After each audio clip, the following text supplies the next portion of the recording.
Then they told all the men to go out and for only the women to stay.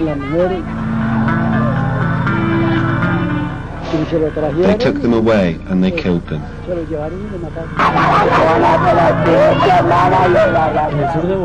In the south of Bolivar, this kind of attack against the civilian population commenced in 1996 and is still being committed.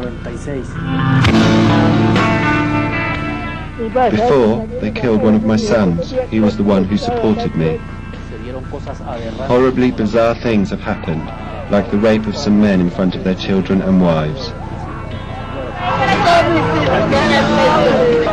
We're in a situation in which we don't know where to go, what to do. These are just some of the things that are happening in one of the richest places on earth, in the largest gold field in the world, the heart of Colombia, in the south of Bolivar, the Serranía de San Lucas. Ya llegan, corazón mío. 5 centuries ago, the legend of El Dorado aroused the ambitious greed of the Spanish and the English pirates who set foot in America.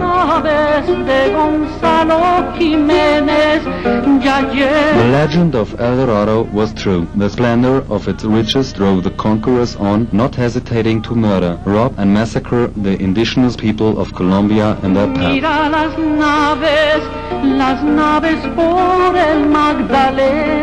The legend tells the story of a magic place, the story of a lagoon where the indigenous people submerged themselves after rubbing gold dust into their skin, a mystical place where every week the community leaders and priests met to offer tons of gold, emeralds and rubies to the goddess Bachua.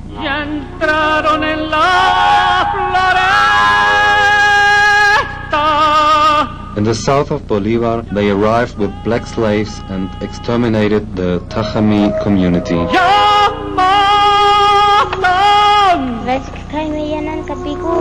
After them came and continue to come the colonialists who exchange mirrors for gold and devastate the land of El Dorado under the guise of progress.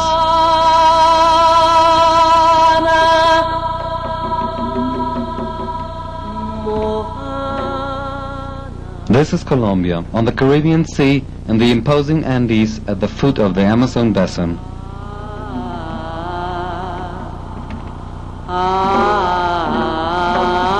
Biologists from all over the world agree that the greatest biodiversity per square centimeter of the planet is found in this country.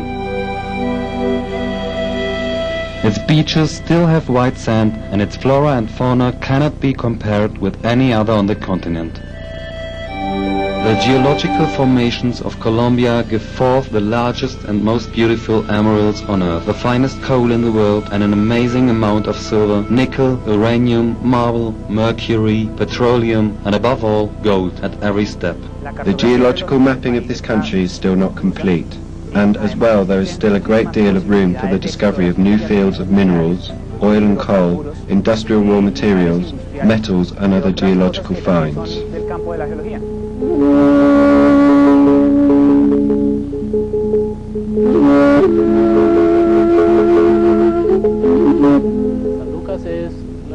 San Lucas is a mountainous area in the center of the regional department of Bolivar, the most important mining formation in Latin America and perhaps the world.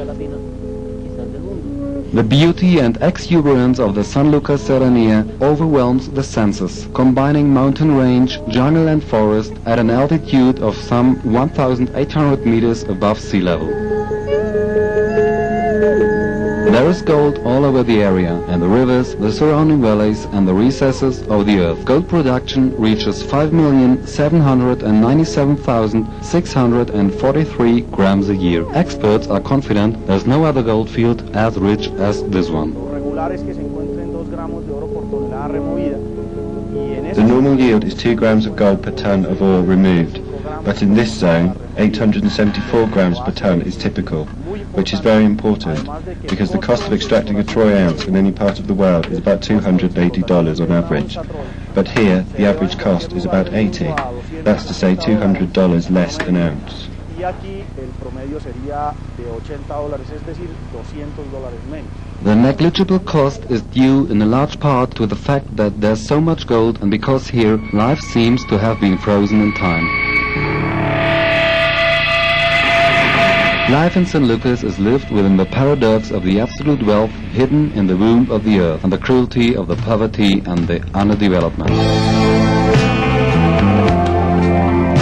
This is the village of San Pedro Frio, a hamlet founded by the settlers who arrived looking for gold, displaced from other regions of the country as a consequence of the internal conflict which began over 50 years ago. In San Pedro Frio, there's no indication that the Colombian government exists, no electricity or running water, no telephone. The national government has no, let's say, presence here. We have never seen it. The closest doctor to be found is 3 days away by mule, by footpath. Here I've seen car accidents. For instance, here comes a friend, and up ahead so-and-so has flipped over, because the roads are so bad, and that's it, 2 or 3 dead or wounded. Getting a harvest of beans, corn or yucca out of here is practically impossible. Because the roads within the area are practically non-existent. This is why the great majority of people prefer to look for gold. Here is where I sleep, amongst everything I own. This miner lives in absolute poverty, despite the fact that he's the one that found one of the largest gold mines where nearly 100 people now work. The lode was named after this man. Because I'd lost a hand, I got myself a wife who had also lost a hand. The metal is extracted using the traditional manual method. Technology which would allow a more efficient extraction of the minerals is not used, nor is there any type of environmental control. If the gold is in the river, the settlers in the south of Bolivar remove it from the water by panning. If the metal is within the rock, that's to say, the lode. It's pure mining. The miners extract it with picks and shovels in small quantities following the vein.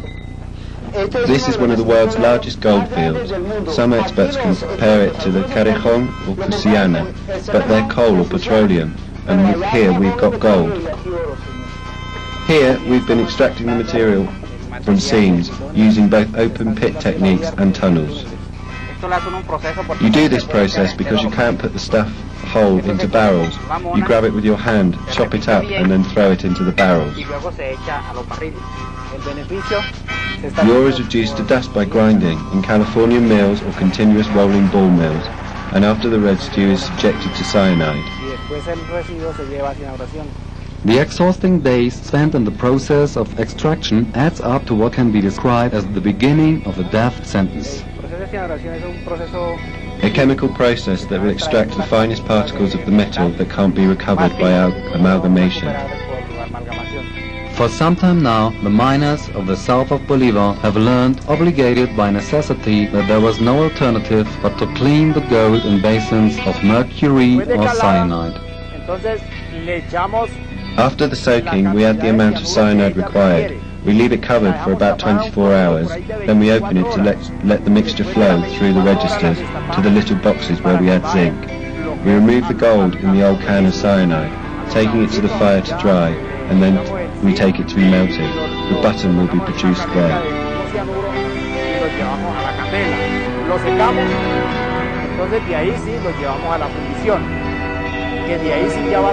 The mercury and cyanide leave their mark day after day on the people living in the south of Bolivar, on the miners, on the families, and on the face